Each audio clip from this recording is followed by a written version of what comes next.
Gonna do the bridge with the backhoe. That's all y'all wanted to see that. So here we go. Let's do it.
That's it, folks.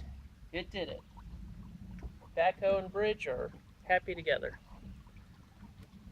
Do a little walk around on the bridge. So basically we got some cross beams underneath these logs. They're also large pines.